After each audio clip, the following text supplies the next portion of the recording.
मुगल दरबार चमक दमक से जगमगा रहा था। बादशाह अकबर का सिंहासन मानो कोई ख्वाब, कीमती नगीनों से सजा हर कोना, दूर देशों से आए रेशम के पर्दे, हवा में महकते खुशबूदार इत्र, ये मुगल सल्तनत की शानो शौकत की गवाही दे रहा था, जहां तहजीब और ताकत का मेल था। मुगल दरबार बस एक महल नहीं था, बल्कि अलग अलग संस्कृतियों और कलाकारी का संगम था। दूर दूर से विद्वान, शायर और संगीतकार इसके दरवाजे पर आते थे। इन सब के बीच एक नाम सबसे ज्यादा चमकता था, तानसेन, बादशाह के सबसे पसंदीदा संगीतकार। दरबार रौनक से भरा रहता था, खासकर जब बादशाह अकबर वहां होते थे। उनकी मौजूदगी में रुतबा और एहतराम साफ दिखता था। लेकिन आज एक अजीब सी घबराहट थी। इसकी वजह कुछ दरबारियों के दिलों में पल रही जलन थी।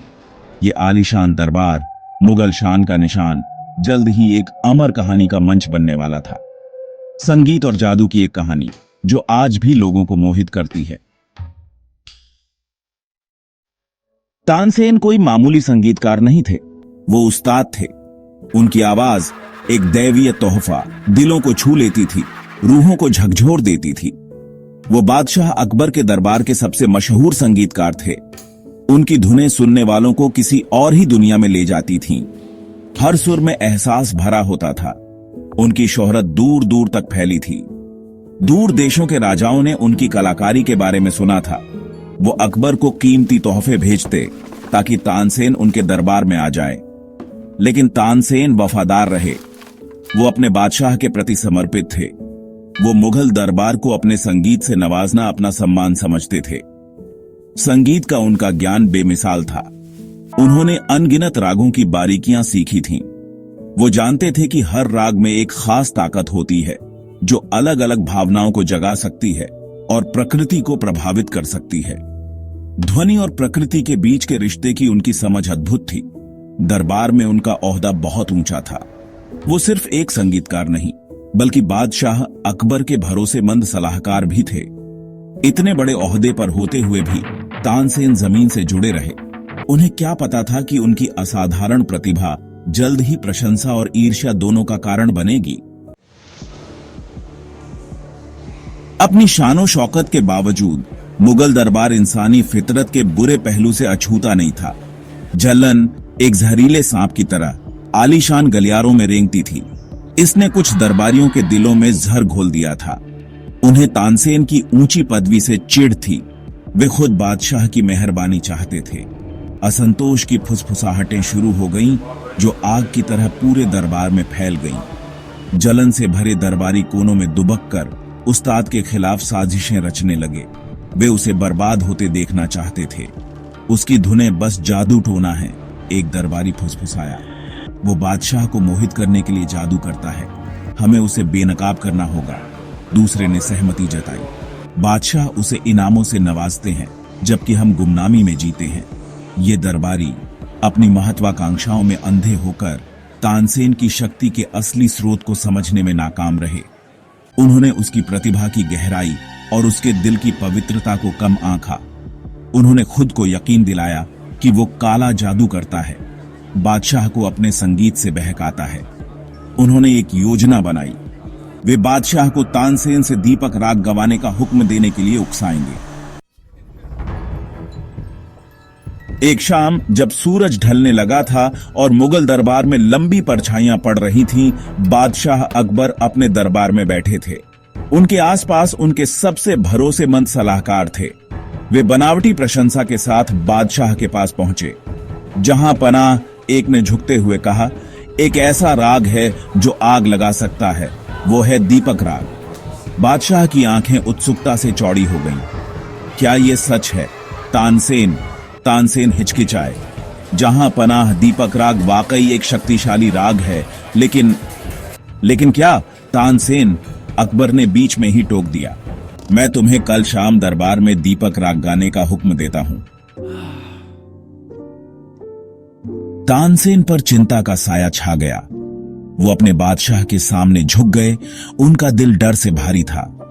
वो शाही हुक्म की अवज्ञा नहीं कर सकते थे। फिर भी दीपक राग गाने का विचार उन्हें बेचैन कर रहा था। वो जानते थे कि राग की शक्ति को हल्के में नहीं लिया जा सकता। कहा जाता था कि ये गाने वाले को अपनी आग में जला सकता है। उन्होंने उन संगीतकारों के किस्से सुने थे जिन्होंने दीपक राग में महारत हासिल करने की कोशिश की थी और अपने ही संगीत से भड़की आग में झलकर मर गए थे। उस रात तानसेन अपने बिस्तर पर करवटें बदलते रहे। उन्हें नींद नहीं आई। उनका मन चिंताओं से घिरा हुआ था। वो आने वाले खतरे का एहसास दूर नहीं कर पा रहे थे। वो जानते थे कि उन्हें कोई उपाय ढूंढना होगा। उन्हें अपने बादशाह को खुश करने का कोई तरीका ढूंढना होगा बिना अपनी जान जोखिम में डाले। वो सुबह होने से पहले ही उठ गए। उन्होंने अपने संगीत कक्ष के एकांत में शांति ढूंढी। वो जमीन पर पालथी मारकर बैठ गए। उनकी प्यारी तंबूरा उनकी गोद में थी, लेकिन उसके तारों से कोई संगीत नहीं निकला। उनकी उंगलियां कांप रही थीं। उन्होंने आंखें बंद कर लीं और देवी सरस्वती से प्रार्थना की। उन्हें एक चमत्कार की जरूरत थी। जैसे ही सूरज ढलने लगा और मुगल दरबार पर एक अजीब सी रोशनी पड़ी, हवा में बेसब्री साफ महसूस हो रही थी। अनगिनत तेल के दियों से सजा आंगन जगमगा रहा था। तानसेन के प्रदर्शन के लिए सब तैयार था। बादशाह अकबर अपने राजसी सिंहासन पर बैठे उत्साह और घबराहट के मिश्रण से दृश्य का जायजा ले रहे थे। सादे सफेद कपड़ों में तानसेन आंगन में दाखिल हुए। उनका चेहरा पीला पड़ चुका था। उनकी आंखों में एक निराशा थी।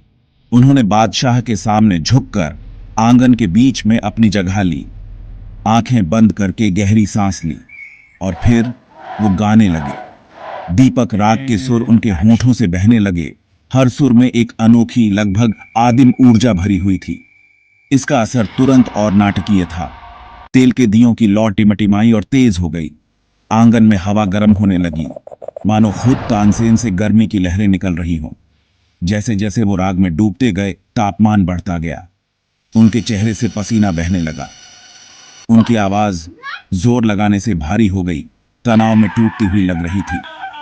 दरबारियों ने हाँफते हुए अपनी आंखों को तेज रोशनी से बचाया। बादशाह अकबर हैरानी से देख रहे थे कि तानसेन का संगीत प्रकृति के नियमों को चुनौती दे रहा है। गर्मी बढ़ती गई। तेल के दियों की लपटें ऊंची उठने लगी। मेहमानों में दहशत फैल गई। तानसेन का शरीर हजार सूरज की तपिश से जल रहा था। उन्हें अपनी ताकत खोती हुई महसूस हो रही थी। वो जानते थे कि वो अब ज्यादा देर तक नहीं गा सकते। उन्हें गाना बंद करना होगा। लेकिन वो ये भी जानते थे कि अगर उन्होंने ऐसा किया तो आग उन्हें पूरी तरह से भस्म कर देगी। उनके शिष्य अपने गुरु की हालत देखकर डर और निराशा से भर गए। वो जानते थे कि उन्हें जल्दी से कुछ करना होगा। उन्हें दीपक राग के ज्वलंत प्रभावों का मुकाबला करने का कोई तरीका ढूंढना होगा। हमें एक ऐसा राग ढूंढना होगा जो गर्मी को कम कर सके, एक शिष्य ने फुसफुसाया। तभी तनु नाम के एक युवा शिष्य को एक कहानी याद आई जो उनके गुरु ने एक बार उन्हें सुनाई थी। एक ऐसे राग के बारे में जो बारिश को बुला सकता है, मेघ मल्हार राग। गुरुजी ने हमें एक बार मेघ मल्हार राग के बारे में बताया था, तनु बोला। बिना किसी हिचकिचाहट के शिष्य अपने गुरु के आसपास इकट्ठा हो गए और गाने लगे। जैसे ही शिष्यों की आवाजें रात में गूंजने लगी, वातावरण में एक बड़ा बदलाव आया। गर्मी और तनाव से भरी हवा ठंडी होने लगी। आंगन में एक हल्की सी हवा चली जिसमें बारिश की खुशबू थी। काले बादल ऊपर इकट्ठा हो गए, सितारों को ढंक दिया। दमनकारी गर्मी छोंटने लगी और उसकी जगह एक सुखद ठंडक ने ले ली। बारिश की पहली बूंदें गिरी जो गर्म जमीन पर गिरते ही फुस्स से हो गईं। तेल के दियों की लौ टिमटिमाई और बुझ गई। बारिश तेज हो गई। प्यासी धरती ने पानी को पिया।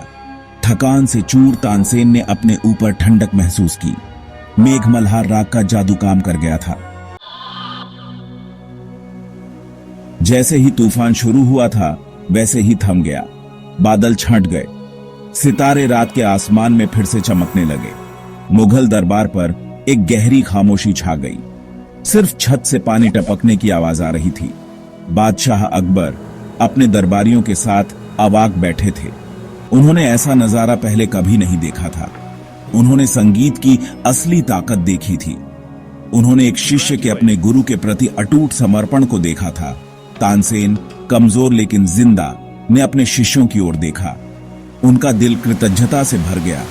उन्हें एक और मौका मिला था। तानसेन और दीपक राग की कहानी पीढ़ी दर पीढ़ी चली जाएगी। ये संगीत की शाश्वत शक्ति और गुरु और शिष्यों के बीच अटूट बंधन का प्रमाण होगी।